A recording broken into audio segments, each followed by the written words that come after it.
Boa tarde a todos. Que a paz do Mestre Jesus esteja no coração de cada um. E vamos dar início, então, a nossas reflexões da tarde de hoje com uma prece. Pai de bondade, de amor, nesse instante em que aqui nós estamos, nesta casa de oração, nesta tua seara, Mestre Jesus, rogamos que adentre no íntimo de cada um de nós, colocando ali nos nossos corações a confiança em Deus, o amor, o ânimo, a paz. Rogamos também aos espíritos de luz que aqui presidem os trabalhos da nossa casa, que nos inspirem no assunto que iremos abordar. Que assim seja. Queridos irmãos, nós vamos projetar alguns slides para que fique melhor a compreensão do nosso tema. O nosso tema hoje ele vai falar sobre a imortalidade, que é um dos princípios básicos da doutrina espírita, para que a gente possa compreender esse nosso existir imortal, onde tivemos um início, mas não temos um fim e fomos criados por Deus para a perfeição, para o progresso. Esse tema ele se encontra na Revista Espírita de 1860, no mês de abril. Nós vamos abrir um parênteses para falar um pouquinho da Revista Espírita, que às vezes não é tão conhecida como as obras básicas do Espiritismo. A Revista Espírita, ela foi um periódico desenvolvido pelo Allan Kardec no início, então, do Espiritismo, onde ele mensalmente publicava. E a nossa Federação Espírita Brasileira, ela compilou em 12 volumes, ou seja, um ano em cada volume. Allan Kardec recebia muitas correspondências de vários lugares sobre as questões espíritas, sobre as manifestações, e ele então resolveu instituir esse periódico porque ficava difícil para ele responder a todas as cartas. Então ali ele aproveitava para responder e já trazia o conhecimento também da doutrina espírita que estava iniciando. Ali tem muitas mensagens, muitos estudos que vão compor mais adiante as obras básicas. Então ali ele testava de certa forma a aceitação do espiritismo pelos os homens daquela época e também já recebia as instruções dos espíritos superiores que ali estavam trazendo a doutrina espírita. Então nós vamos entender que imortalidade ela está em oposição à morte. Imortal é tudo que permanece vivo, não morre jamais, é perene, ativo, sejam ideias, atividades ou seres. Em se tratando da alma, ela é imortal porque sobrevive à morte do corpo e carrega consigo todas as aquisições da vida corpórea. Às vezes nós fazemos um pouquinho de confusão com o termo eterno. Eterno é que sempre existiu. Eterno somente Deus, que é a causa primária de todas as coisas, a inteligência suprema.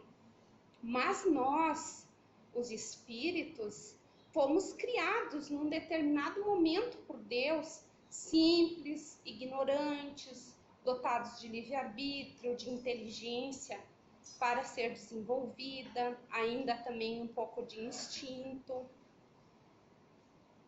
Nós temos ali tanto a imagem como também a frase que retrata exatamente o que é a imortalidade, a reencarnação também.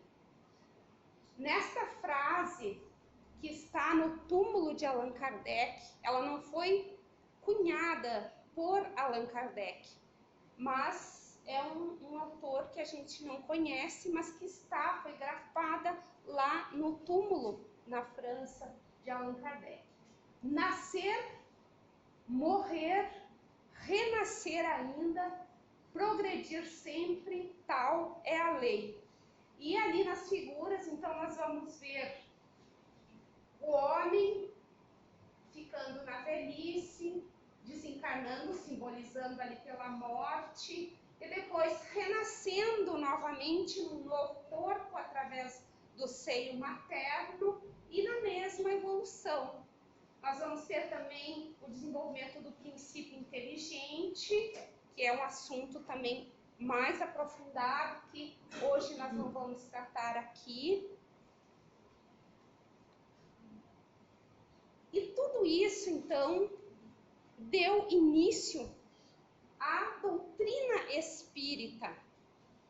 Quais são os postulados da doutrina espírita codificada por Allan Kardec, mas trazida pelos espíritos superiores, sob a coordenação de Jesus e também de João, que Jesus nomeou para o espírito, João Evangelista, para ele coordenar essa implantação do espiritismo, da terceira revelação no plano terreno. Os postulados principais da doutrina, então, é Deus, como eu já falei antes, causa primária de todas as coisas. Jesus, porque a doutrina espírita, ela vem explicar as coisas que ficaram, às vezes, veladas ou mal entendidas, porque o povo daquela época não ia ter o alcance que hoje nós temos para compreender os ensinos de Jesus. E a doutrina, então, veio clarear isso. A imortalidade, que é o nosso tema, a pluralidade das existências, porque a imortalidade, todas as religiões entendem, aceitam que existe alguma coisa após a morte, que a alma, o espírito, continua existindo. Porém, a reencarnação, ou seja, que o espírito vive várias vidas, isso não são todas. Então, é aquelas que são reencarnacionistas, que não é só o espiritismo também. Até porque não foi o espiritismo que criou a imortalidade, a pluralidade das existências, a reencarnação. Isso lá nos povos antigos, nós vamos ver na Índia, no Egito, isso já era aceito, só que não era trazido para o povo. Ficava nas castas, ficava dentro dos templos, para os sacerdotes, para os iniciados. E Allan Kardec, então, através da espiritualidade superior, nos trouxe esse conjunto de princípios, né, onde explica de onde nós viemos, para onde nós vamos, qual é o objetivo de nós estarmos na Terra. É uma ciência que traz a natureza, a origem e a continuidade, né, da vida do espírito. E a comunicação dos espíritos, que também não é um princípio só espírita, é a mediunidade. Médium somos todos de alguma forma, porque todos nós temos o pensamento. E a partir do momento que nós pensamos, nós estamos interligando com as outras pessoas. É o chamado sexto sentido. Então, a mediunidade é a comunicação dos espíritos, daqueles que partiram conosco. Um dia nós vamos estar lá do outro lado e vamos também nos comunicar com os nossos entes queridos ou com o plano físico.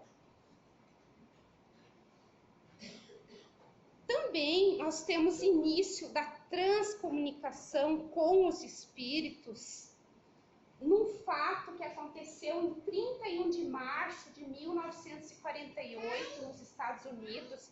Vejam que o espiritismo ele tem o seu início no Livro dos Espíritos, em 15 de abril de 1858, ou até antes, em janeiro de 1858, que Allan Kardec publicou a primeira revista espírita.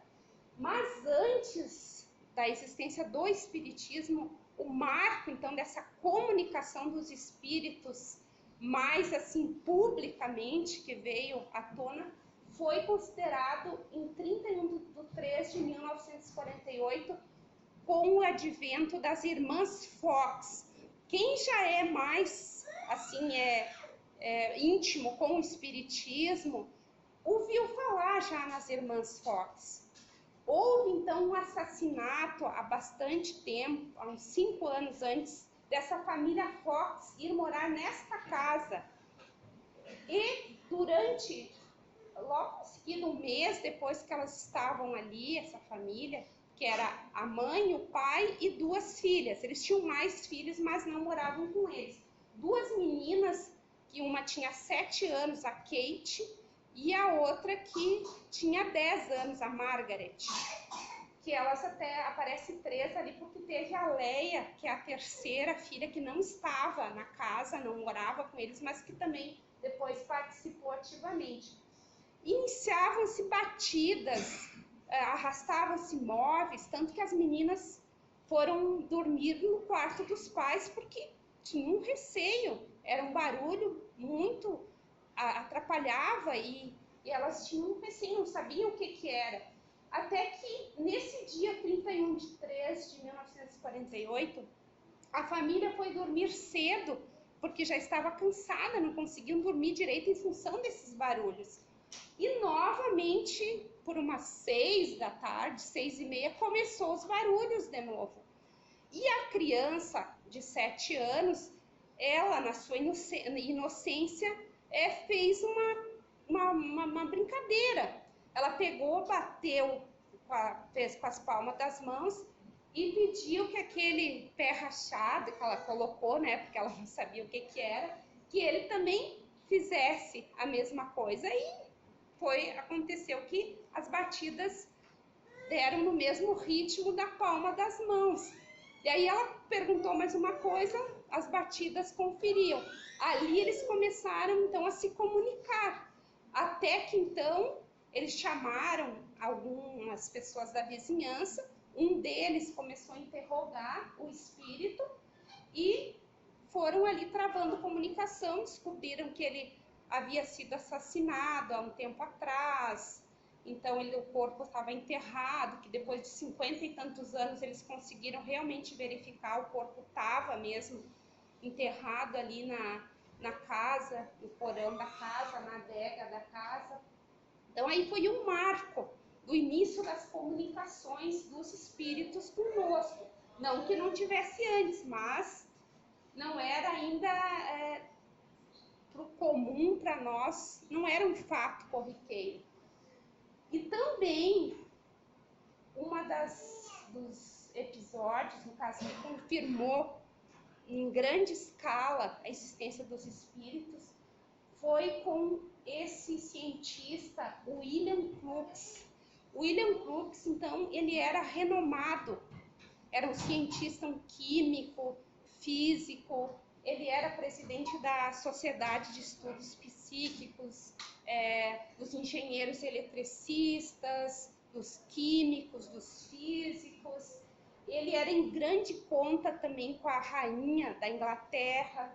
Ele recebeu várias medalhas, ele era um professor universitário também. E ele então fazia pesquisas com alguns médicos. Ele havia feito um tempo atrás, e depois de um tempo apareceu uma moça de 15 anos, que é a Florence Cook, e ela se ofereceu para participar das experiências que ele fazia nessa parte dos espíritos. E então ele pediu autorização dos pais dela e começou a fazer as experiências. E a Kate, aliás, a Florence Cook, ela é a médium de efeitos físicos que doa um chamado ectoplasma, que é uma substância semimaterial que alguns médiums, que é raro, mas que tem aqui no Brasil, nós tivemos o Peixotinho, que a gente conhece, sabe da existência que ele tinha essa mediunidade, e através então dessa doação do ectoplasma se materializa um espírito.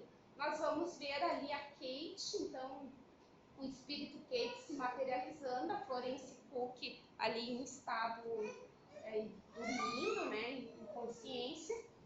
Ali o espírito então da Kate do lado do William Crookes e a foto do William Crookes.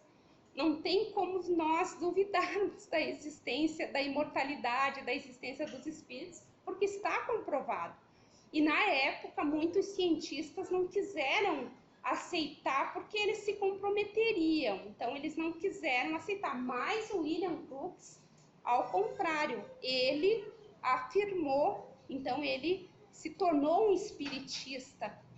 Então, ele disse que antes ele duvidava, que agora ele tinha certeza, né, das existências, tanto que ele entrou ali para dizer que era uma fraude, para provar que era uma fraude, e entretanto ele saiu convencido que era uma realidade. Não tem como nós, então, acharmos que não existe os espíritos, porque está comprovado.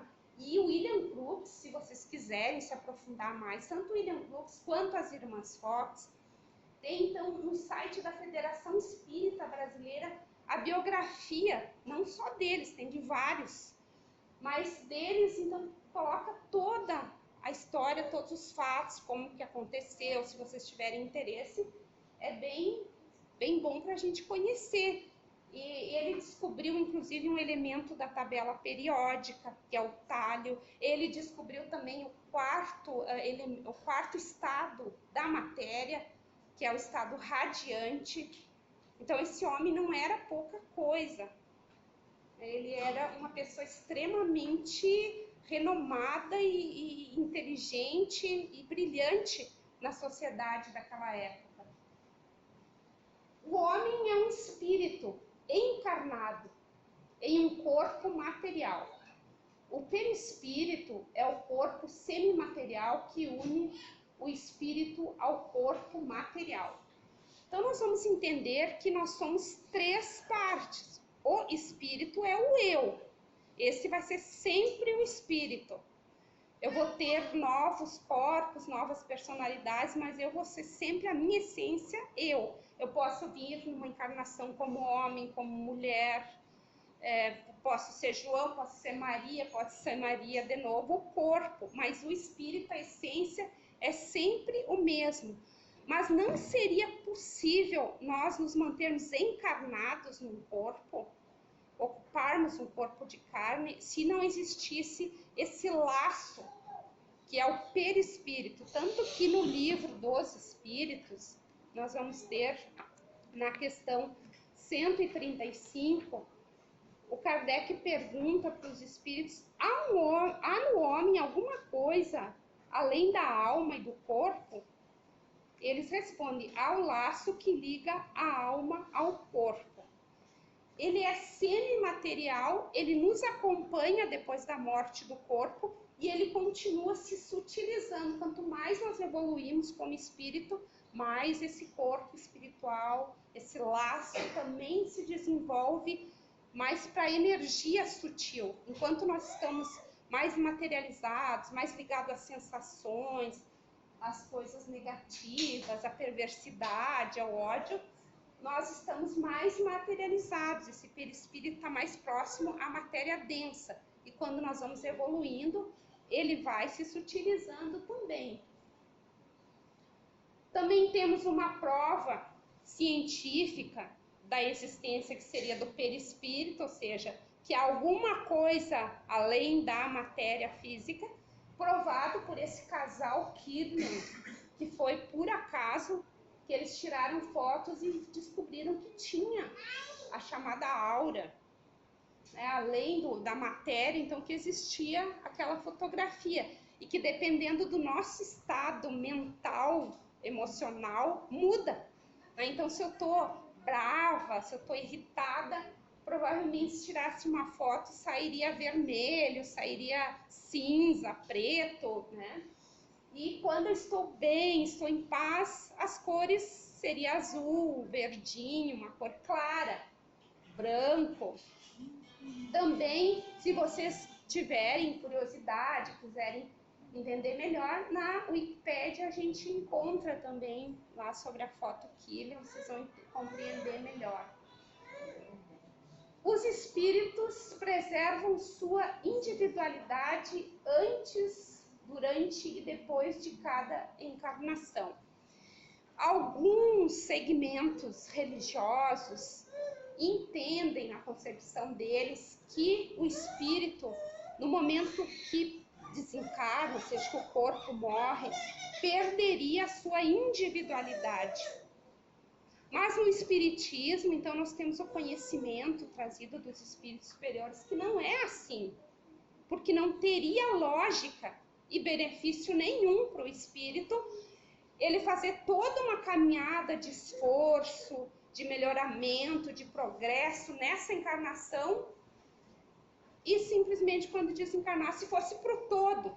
E um outro que foi perverso, egoísta, materialista, quando desencarnasse fosse para esse todo também. Nós perderíamos daí o nosso esforço, o fruto da nossa dedicação, da nossa melhora.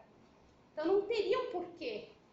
Quando nós desencarnamos, então nós continuamos. Se eu desencarnasse agora, eu teria a nível moral, intelectual e toda a minha bagagem, enfim, emocional, igualmente. A única coisa é que eu teria uma consciência maior das coisas no plano espiritual. Mas eu seria a mesma Simone, estaria pensando como agora, saberia as coisas que eu sei. E também algumas coisas me viriam em maior escala das outras encarnações. Algum conhecimento que eu tive também nas outras vidas, mais gradativamente. Num primeiro momento eu teria a consciência das mesmas coisas que eu tenho aqui, só não teria o corpo. O resto é igual, o perispírito, a inteligência e tudo. Ali nós temos uma cena do filme Nosso Lar. Todos, ou a maioria, já assistiu. Se não assistir, é bem interessante. É um relato, então, do espírito André Luiz, quando ele chega no plano espiritual.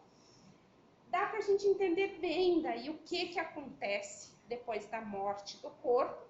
E ele tem uns 13 livros, é uma coleção de livros. Inclusive está saindo um filme em seguida dos Mensageiros, vai ser lançado um outro filme, já está sendo gravado também, do segundo livro dessa série, do André Luiz. Então, quem quiser assistir também vai entender que ele tinha todas as coisas que ele tinha aqui, as dores, ele desencarnou de um câncer nos intestinos, ele sentia as dores, aí ele estava recebendo assistência num hospital espiritual. É bem interessante também para a gente entender essa questão da individualidade depois da morte. Os espíritos reencarnam tantas vezes quanto forem necessárias ao seu aprimoramento. Então não existe assim, eu vou reencarnar 50 vezes, por exemplo, 50 ou 100 reencarnações. Isso vai depender do meu progresso. Mas nós todos necessitamos reencarnar. Inclusive no Livro dos Espíritos, na questão 132, o Kardec pergunta qual o objetivo da encarnação dos espíritos. E os espíritos superiores respondem, eu vou ler só a parte principal, é fazê-lo chegar à perfeição e também a de pôr o espírito em condições de suportar a parte que lhe toca na obra da criação. Reencarnar ou encarnar é uma determinação divina. Nós não vamos conseguir evoluir enquanto nós não reencarnarmos.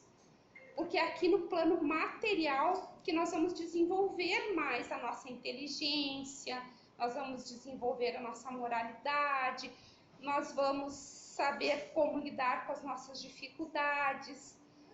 Quando nós erramos, nós contraímos a expiação, ou seja, faltas das vidas passadas que nós cometemos ou dessa mesma, que daí então nós temos que corrigir a rota, nós temos que reparar junto com aqueles que nós erramos. E tem as provas, que as provas é uma forma de aferição da nossa evolução. O aluno, para ver se ele está em condições de passar para o ano seguinte, a série seguinte, ele tem que fazer as provas. E nós, como espírito imortal, também. Então, nós temos as provas que estaria relacionado com o nosso progresso futuro. E as expiações que está relacionada com o passado.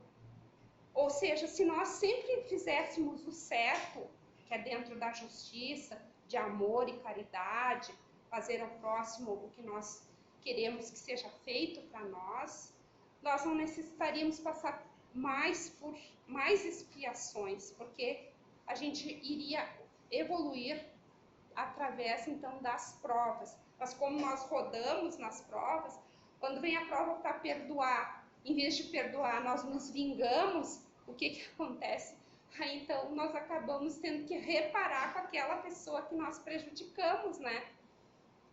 Aí está a expiação. E Deus coloca um véu para a gente não lembrar, porque às vezes seria muito, às vezes não, sempre seria muito difícil nós convivermos com os nossos entes queridos hoje que nós prejudicamos ou que nos prejudicaram nas vidas passadas. E que Deus colocou aquele véu do esquecimento para quê? Para a gente poder desenvolver o amor, o perdão, a humildade, os laços de sangue que são tão fortes, né?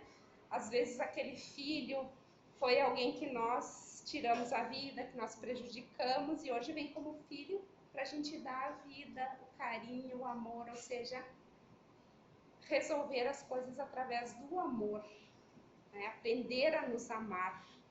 Um cuidado aí com o ódio, porque a gente tem que sempre pensar no perdão, em auxiliar, em amar.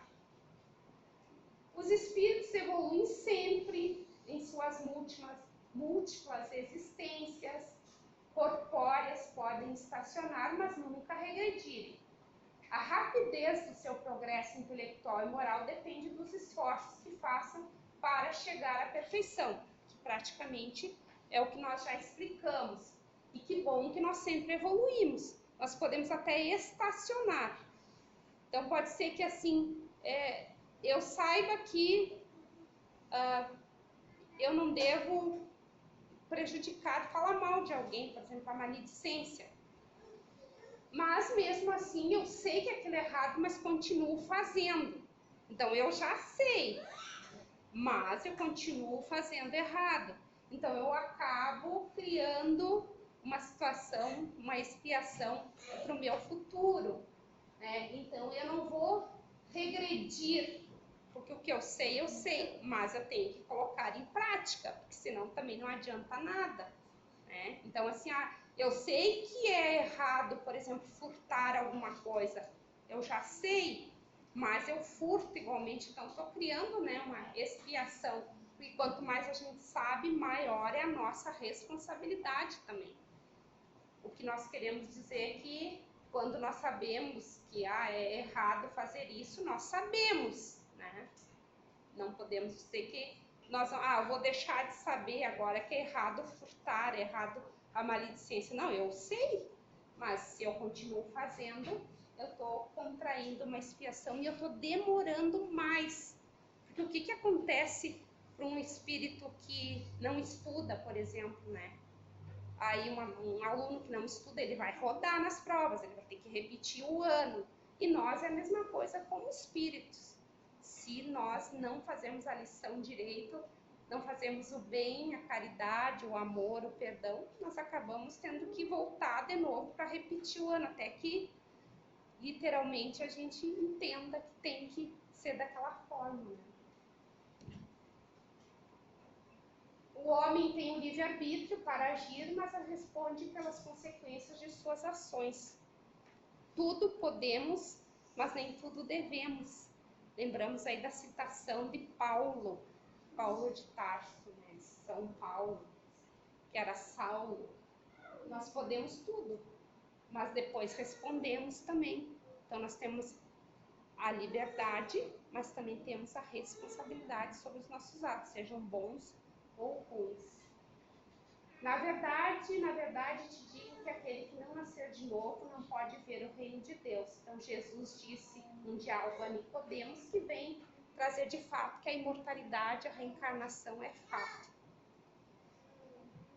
Ali, então, também é outra prova da existência da imortalidade, quando Jesus, no Monte Tabor, na presença de Pedro, João, Tiago, os apóstolos, ele se transfigurou e entrou em contato espiritual, e eles viram Moisés e Elias, que já eram espíritos desencarnados. Então aí vem comprovar também a imortalidade. E por fim, nós pegamos um texto da revista Reformador, que ela é publicada pela Federação Espírita Brasileira, e essa é de 1937. Como Vencemos o Mundo é o texto, eu só pensei ali para nós encerrarmos. Para vencer o mundo como o venceu Jesus, tem a humanidade que adquirir fé, ou pelo menos convicção sincera da insofismável verdade da imortalidade da alma e da sua consequente ascensão moral e espiritual através das sucessivas vidas, porque passa nos diversos mundos da criação. Então, queridos irmãos, acreditamos que conseguimos trazer pelo menos elementos para vocês poderem irem pesquisar, porque nós não podemos acreditar cegamente. O Espiritismo é uma fé racional, mas ela nos permite, com esses elementos, a gente pesquisar. Tem todas as obras básicas, que são 5, a começar pelo Evangelho, que quando nós estamos iniciando ele, é o principal, porque ele consola mais, ele traz o lenitivo, né, e vem também trazer esclarecimentos sobre os ensinos de Jesus para nós. O livro dos Espíritos, depois o livro dos Médiuns, a Gênese, o céu e o inferno. E assim, então, nós damos por finalizado o nosso tema de hoje. Convidamos os nossos queridos médiuns para que possamos ministrar o passe enquanto fazemos a nossa prece de encerramento. Querido Mestre, te agradecemos por aqui estarmos e rogamos, querido Mestre, pelo teu amparo, para que nos momentos de maior prova das nossas existências, possas, Senhor amado, nos carregar no colo. Rogamos também ao anjo guardião de cada um de nós, que ele possa também ser aquele amigo que jamais nos abandona, que nas horas difíceis ele traga-nos também o ânimo e a paz, e que a cada dia mais nós possamos ter elementos para melhor compreensão das tuas leis, Pai de bondade infinita. Que possamos levar em cada lugar que nós estamos o perdão, a caridade, o amor, a paz. E que Jesus ilumine e ampare a cada um de nós. Que assim seja.